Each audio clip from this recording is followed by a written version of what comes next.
Hi students, welcome to our channel. So இந்த வீடியோவில் நம்ம என்ன பார்க்க போகிறோம் அப்படின்னா 10th ஸ்டாண்டர்டுக்கு இந்த இங்கிலீஷ் எக்ஸாமில் பப்ளிக்கில் 1 மார்க்கில் எப்படி 14 out of 14 ஸ்கோர் பண்ணுறது அப்படின்ற கம்ப்ளீட் டீட்டெயில்ஸ் பார்க்க போகிறோம். இதை பார்க்கறதுக்கு மேலே நீங்கள் இன்னும் நம்ம சேனலை சப்ஸ்கிரைப் பண்ணலைன்னா பண்ணிக்கோங்க. இந்த வீடியோக்கு மறக்காம ஒரு லைக் போட்டுட்டு நம்மளுடைய வாட்ஸ்அப் சேனலையும் ஜாயின் பண்ணிக்கோங்க. இந்த லைக் பட்டனை தயவு செஞ்சு கிளிக் பண்ணிட்டு பாருங்கள். லைக் போடவே மாட்டேன்றீங்க. ஸோ நான் போடக்கூடிய எஃபர்ட்க்கு அதுக்கு ஏற்ற மாதிரியான ரீச் நமக்கு இல்லை. ஸோ தயவு செஞ்சு ப்ளீஸ் அந்த லைக் பட்டனை கிளிக் பண்ணிட்டு பாருங்கள். இப்போ இந்த 14 out of 14 நீங்கள் 1 மார்க்கில் இங்கிலீஷில் நீங்கள் எடுக்கணும்னு சொன்னால் இந்த வீடியோவில் நான் சொல்லக்கூடியதை அப்படியே ஃபாலோ பண்ணுங்கள். இப்போ ப்ரீவியஸ் இயர் பப்ளிக் கொஷின் பேப்பர்ஸை வச்சும் நம்ம இந்த வருஷம் கேட்கக்கூடிய கொஷின் பேப்பரில் எப்படி 1 மார்க் வந்து இருக்கும் அப்படின்றத நம்ம ஈஸியாக வந்து கெஸ் பண்ணிடலாம். சரியா? இப்போ இந்த 14 1 மார்க்ஸ் பொறுத்த வரைக்கும் ஃபஸ்ட்டு 3 கொஸ்டின் சினானிம்ஸ் இருக்கும், அடுத்த 3 கொஸ்டின் ஆன்டனிம்ஸ் இருக்கும். அதுக்கு அடுத்த 8 கொஸ்டின்ஸ் அப்படின்னு பார்க்கும்போது நமக்கு abbreviation, affixes, compound words, phrasal verb, linkers, singular plural, preposition, tenses, மொத்தம் 8 டாபிக். இது போக சினானிம்ஸ் ஆன்டிம்ஸ் தனியாக, அது போக 8 டாபிக்ஸ் இருக்குது. இந்த 14 மார்க் பொறுத்த வரைக்கும் இப்போ நான் சொல்கிறத மட்டும் நீங்கள் கரெக்டாக ஃபாலோ பண்ணுங்கள். 14க்கு 14 கண்டிப்பாக உங்களால் இந்த பப்ளிக் எக்ஸாமில் ஸ்கோர் பண்ண முடியும். சரியா? 1 மார்க் அப்படின்றது ஒரு மேட்ரே கிடையாது அப்படின்ற மாதிரி நீங்கள் இந்த வீடியோவோட எண்டில் ஃபீல் பண்ணுவீங்க. ஏன்னா இவ்வளோ காலமாக நீங்கள் இந்த லாஸ்ட்டு எல்லா எக்ஸாம்ஸ் குவார்ட்லி, ஹாஃப் இயர்லி ரிவிஷன்லாம் வந்து 1 மார்க்கில் மார்க் எடுக்க முடியாமல் நீங்கள் கஷ்டப்பட்டுருப்பீங்க. பட் இப்போ நான் சொல்லிக் கொடுக்கக்கூடிய இந்த ட்ரிக்கை நீங்கள் ஃபாலோ பண்ணிங்கன்னா பப்ளிக் எக்ஸாமில் 14 மார்க்குன்றதை நீங்கள் அசால்ட்டாக எடுத்துகிட்டு போயிட்டே இருக்கலாம். சரியா? ஓகே, இப்போ புக்கில் உள்ளது தான் நம்ம வந்து இதில் நம்ம கொஷினில் வந்து கேட்குறாங்க. புக்கில் உள்ளதான் மேக்ஸிமம் நம்ம கொஷினில் வருது. புக்கில் உள்ளதை நம்ம தரவு பண்ணணும். புக்கில் உள்ளதை என்ன தரவு பண்ணுறது? இப்போ ஃபஸ்ட்டு சினானிம்ஸ் ஆன்டனிம்ஸ் இருக்குது, 6 மார்க்குக்கு வருது. இந்த சினானிம்ஸ் ஆன்டனிம்ஸ் 6 மார்க்குக்கு வர்றதுக்கு நம்ம என்ன படிக்கணும்? சிலர் வந்து ஒவ்வொருத்தவங்க ஒவ்வொரு விதமான கைட்ஸ் வந்து யூஸ் பண்ணுவீங்க. வே டு சக்ஸஸ், சுறா, இது மாதிரி நிறைய கைட்ஸ் இருக்குது இல்லையா? ஸோ அதில் ஏதாவது ஒன்று நீங்கள் யூஸ் பண்ணி அதில் எக்ஸ்ட்ரா நிறைய சினானிம்ஸ் ஒவ்வொரு ப்ரோஸ்லையும் பார்த்தீங்கன்னா 60 70 அப்படின்னு சொல்லிட்டு கொடுத்துருப்பாங்க. அதெல்லாம் நீங்கள் படிச்சிருப்பீங்க. அப்படி இருந்தும் அதுலேருந்து என்ன பண்ணாது, வராது உங்களுக்கு. இது நீங்கள் வந்து உங்களுடைய ஸ்கூல் எக்ஸாம்ஸ்லேயே நிறைய ஃபேஸ் பண்ணியிருப்பீங்க. பட் நான் சொல்கிறது கவனிங்க, ஒவ்வொரு ப்ரோஸ்லையும் பின்னால் கிளாஸரி வேர்ட்ஸ் இருக்கா? ஒவ்வொரு ப்ரோஸ் முடிஞ்சதுக்கப்புறமும் அதிகபட்சமான ஒரு 10-12 கிளாஸரி வேர்ட்ஸ் இருக்கும். அந்த 10-12 கிளாஸரி வேர்ட்ஸை முழுமையாக படிங்க வித் மீனிங்கோட. அதில் கொடுத்துருக்கக்கூடிய மீனிங் மட்டும் நீங்கள் படிக்கக்கூடாது. ஜென்ரலாக அது வந்து ஏன்னா அந்த வேர்டு கொடுப்பாங்கன்னு சொல்ல முடியாது ஆன்சரில். ஸோ என்ன வேர்டு கொடுத்தாலும் எழுதக்கூடிய அளவுக்கு அந்த வேர்டோடைய அந்த கிளாஸரினுடைய மீனிங் வந்து உங்களுக்கு தெரிஞ்சிருக்கணும். ஸோ அப்படி நீங்கள் தரவு பண்ணிக்கிறணும். 6 ப்ரோஸ்லேயே இருக்கக்கூடிய புக் பேக்கினுடைய கிளாஸரி வேர்ட்ஸை அதனுடைய சினானிமும் தெரிஞ்சிருக்கணும், அதனுடைய ஆன்டனிமும் தெரிஞ்சிருக்கணும். சினானிம் மட்டும் படிக்கக்கூடாது, மீனிங் மட்டும் படிக்கக்கூடாது, ஆன்டனிம்ஸும் சேர்த்து நீங்கள் படிக்கணும்.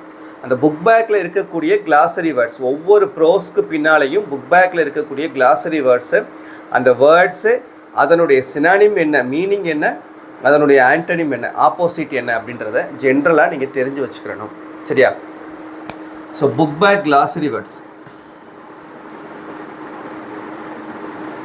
இது வந்து உங்களுக்கு ப்ரோஸ் 1 to 7 7 ப்ரோஸ்லையும் புக் பேக்கில் இருக்கக்கூடிய அந்த கிளாஸரி வேர்ட்ஸ் அதை ஃபுல்லாக தரவு பண்ணிக்கிறீங்க. Synonym, antonym. அப்புறம் இந்த அப்ரிவேஷன், அஃபிக்சஸ், காம்பவுண்ட் வேர்ட் இது எல்லாமே உங்களுக்கு புக்கில் இருக்குது. புக் கண்டென்ட் இருக்குது. ஃபஸ்ட்டு புக் கண்டென்ட் தான் நமக்கு முக்கியம். அதைத்தான் நம்ம ஃபஸ்ட்டு தரவு பண்ணணும். சரியா? ஸோ புக்கில் இது ஒன்று ஒவ்வொரு பேஜில் இருக்குது. அந்த பேஜ் நம்பர் நான் உங்களுக்கு கொடுத்துறேன், அதை நோட் பண்ணிக்கிறேங்க. அப்ரிவேஷன் பார்த்தீங்கன்னா பேஜ் நம்பர் 131 இருக்குது. Affixes 101, compound words 100, phrasal verb 67, 68, 167, singular plural 35, 176, tenses 75. Preposition புக்கில் கிடையாது, அதாவது புக் பேக்கில் கிடையாது. லிங்கஸ் பார்த்தீங்கன்னா 43, 44, 102. ஸோ இந்த பேஜ் நம்பர்ஸ் எல்லாத்துலேயும் உங்களுக்கு புக் பேக் கண்டென்ட் இருக்குது. இந்த டாபிக்ஸ் எல்லாமே இருக்குது. ஸோ இந்த புக்கில் இருக்கக்கூடிய டாபிக்ஸ் இது எல்லாத்தையும் ஃபுல்லாக நீங்கள் வந்து தரவு பண்ணிக்கிறீங்க. ஒன்று கூட விட்டுறக்கூடாது. ஏன்னா இதுலேருந்து தான் உங்களுக்கு மேக்ஸிமம் கொஷின்ஸ் வருது. பப்ளிக் எக்ஸாம் பொறுத்த வரைக்கும் இதுலேருந்து உங்களுக்கு அதிகமான மார்க்கு கேட்டுறாங்க 1 மார்க். நீங்கள் previous year question papers analyse பண்ணி நான் உங்களுக்கு வச்சுருக்கேன் எப்படி கேட்டிருக்காங்க அப்படின்னு சொல்லிட்டு. அதை பார்த்தீங்கன்னாவே உங்களுக்கு ஒரு ஐடியா கிடச்சிடும். இப்போ பாருங்கள், இப்போ சினானிம்ஸ் ஆன்டனிம்ஸ் பொறுத்த வரைக்கும் உங்களுக்கு 2023 எப்படி கேட்டிருக்காங்க, 24 எப்படி கேட்டிருக்காங்க, 25 எப்படி கேட்டிருக்காங்கன்னு பாருங்கள். சினானிம்ஸ் பாருங்கள். புக் பேக் 2023 3மே புக் பேக். 24ல் மூணுமே புக் பேக், 25ல் மூணுமே புக் பேக். நான் சொன்னேன்ல இந்த கிளாஸரி சொன்னேன்னா 7 லெசன் 7 ப்ரோஸில் இருக்கக்கூடிய கிளாஸரி வேர்ட்ஸ் சொன்னா அதுலேருந்து என்ன பண்ணியிருக்காங்கன்னா உங்களுக்கு 3 வருஷமே கேட்டிருக்காங்க. 3 சினானிம்ஸுமே வந்து ஃபுல் அண்ட் ஃபுல் வந்து உங்களுக்கு 3 வருஷமே வந்து புக் பேக்கில் உள்ளது மட்டும் தான் கேட்டிருக்காங்க. சரியா? ஆன்டனிம்ஸ் பொறுத்த வரைக்கும் ஏன்னா உங்களுக்கு புக் பேக்கில் ஆன்டனிம்ஸ்லாம் கிடையாது, சினானிமை வச்சு தான் நம்ம ஆன்டனிமே படிக்க போகிறோம்.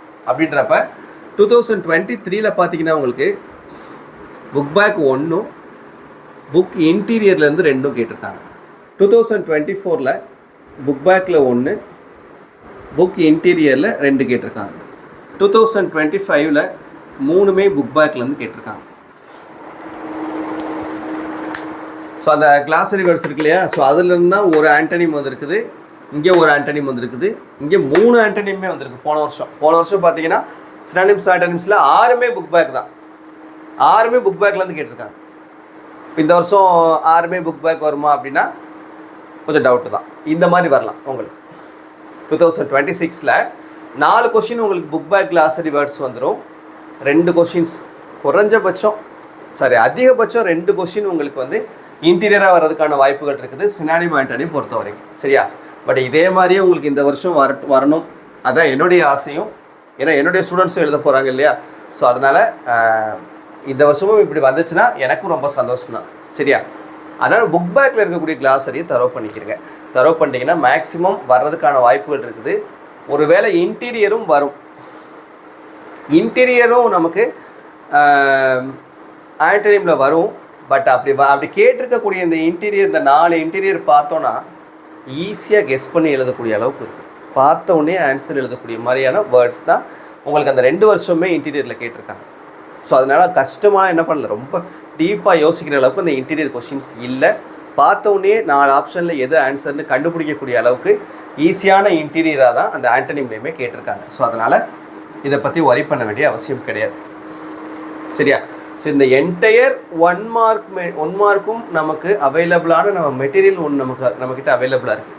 இதுக்கான புக் பேக் கிளாஸரியும் அவைலபிள். இது புக் பேக் கிளாஸரி, இன்டீரியர், இதோடைய இன்டீரியரு, அப்புறம் இந்த கான்செப்ட் எல்லாமே, இதனுடைய புக் பேக் கண்டென்ட் எல்லாமே ப்ளஸ் எக்ஸ்ட்ரா அடிஷ்னல் கண்டென்ட் எல்லாமே சேர்த்து நம்மக்கிட்ட ஒரு 1 மார்க் அண்ட் கிராமர் மெட்டீரியல் அவைலபிளாக இருக்குது. அதே போல் 2 மார்க் கிராமர்ஸ், 2 மார்க் கிராமருக்கும் அந்த மெட்டீரியல் அவைலபிளாக இருக்குது. 2 mark grammar, 1 mark material plus பார்த்திங்கன்னா அந்த பொய்டிக் டிவைஸ் 5 மார்க்கில் வரக்கூடியது பொய்டிக் டிவைஸ். அதுக்கப்புறம் 2 mark important questions, appreciation important questions, அப்புறம் எரர் ஸ்பாட், இது எல்லாமே சேர்த்து ஒரு மெட்டீரியல், பெய்டு மெட்டீரியல். திரும்பவும் சொல்லிடுறேன், பெய்டு மெட்டீரியல்.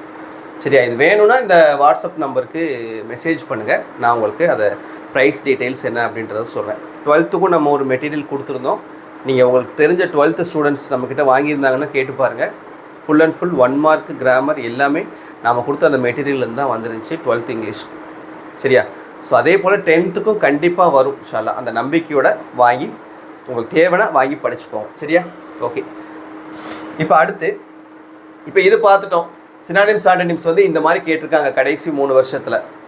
இந்த கான்செப்ட்ஸ்லாம் எப்படி கேட்டிருக்காங்க அப்படின்னு பார்த்தீங்கன்னா, நான் சொன்னேன் இல்லையா, புக் பேக்கில் இது எல்லாமே இருக்குதுன்னு சொல்லியிருக்கோம். இதில் இந்த அஃபிக்சஸ் பாருங்கள், அஃபிக்சஸ் 3 வருஷமே உங்களுக்கு புக் பேக்கில் உள்ளது தான் கேட்டிருக்காங்க. 3 வருஷமே புக் பேக் தான் கேட்டிருக்காங்க. காம்பவுண்ட் வேர்ட்ஸ் 3 வருஷமே புக் பேக் தான். காம்பவுண்ட் வேர்ட்ஸும் 3 வருஷமே புக் பேக் தான் கேட்டிருக்காங்க. Phrasal verb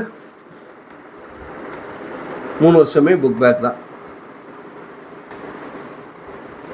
phrasal verb.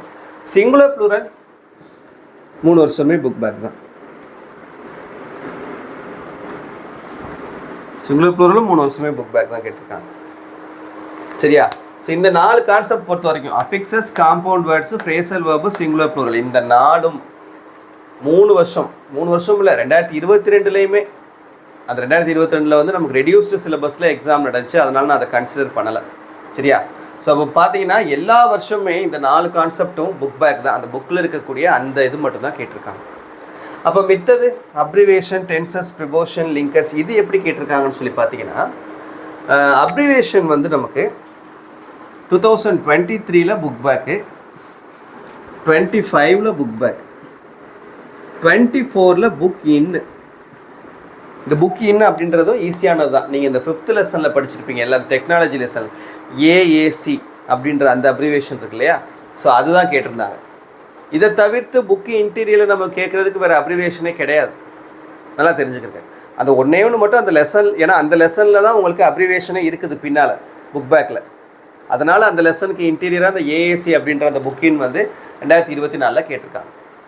இதை தவிர்த்து புக்கின்ல வேறு ஏதாவது அப்ரிவேஷன் இருக்குதா அப்படின்னா இல்லை, மற்றது எல்லாமே என்னதான் புக் பேக் தான். அப்போ இந்த வருஷம் ஒன்று உங்களுக்கு இன்டீரியராக கேட்டால் அந்த ஏஏசி கேட்குறதுக்கான வாய்ப்புகள் இருக்குது, அப்படி இல்லைன்னா உங்களுக்கு ஜென்ரலாக கேட்கலாம். இப்போ 2022 ஒரு ஜென்ரலாக தான் கேட்டிருந்தாங்க, பிபிடி அப்படின்றது கேட்டிருந்தாங்க 2022. பட் அதை நம்ம கன்சிடர் பண்ண தேவையில்லை. அதுக்கப்புறம் நமக்கு எல்லாமே வந்து புக்கில் உள்ளதுக்கு தான் நமக்கு இம்பார்ட்டன்ஸ் கொடுத்துருக்காங்க. அதனால் அப்படி பார்க்கையில் உங்களுக்கு புக்கில் இருக்கக்கூடியதுனால தரவாக படிச்சுக்கோங்க. எக்ஸ்ட்ரா வேணுன்றது நமக்கு நம்மளுடைய மெட்டீரியல் அவைலபிளாக இருக்குது. அடுத்து டென்சஸ். இந்த டென்சஸ் பார்த்தீங்கன்னா 2023 book out, book bag, book இன்னு. சரியா, 2023 புக்கில் இருந்தே கேட்கல, ஜென்ரலாக ரூல்ஸ் வச்சு கேட்டிருந்தாங்க. ஏன்னா டென்சஸ் பொறுத்த வரைக்கும் நமக்கு ரூல்ஸ் தெரியணும். சரியா, அந்த ரூல்ஸை வச்சு உங்களுக்கு 2023 ஜென்ரலாக கேட்டிருக்காங்க. 2024 புக் பேக், இந்த டென்சஸ் இந்த பேஜ் நம்பர் கொடுத்துருக்கோம் இல்லையா, இந்த பேஜில் இருந்து நமக்கு கேட்டிருந்தாங்க.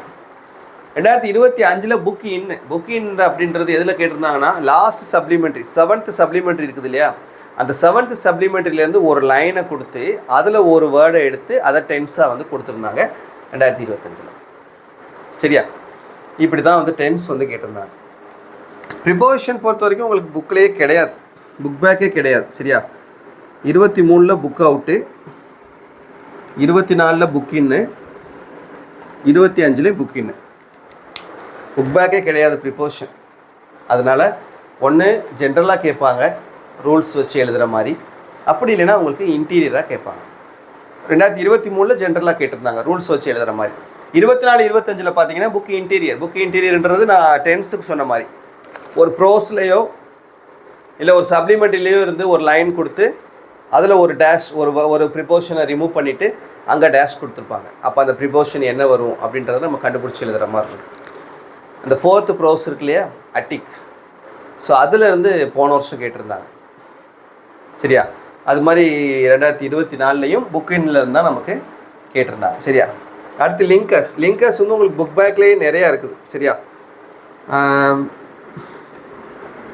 23 book bag, 24 book back, 25 book இன்னு. சரியா, 2023 24 புக் பேக்கே கேட்டாங்க, 25 புக் இன் கேட்டிருக்காங்க, புக் இன்டீரியராக கேட்டிருக்காங்க. ஓகேவா, ஸோ இதுதான் வந்து உங்களுக்கு இது வரைக்கும் கேட்ட எப்படிலாம் கேட்டிருக்காங்க அப்படின்றது.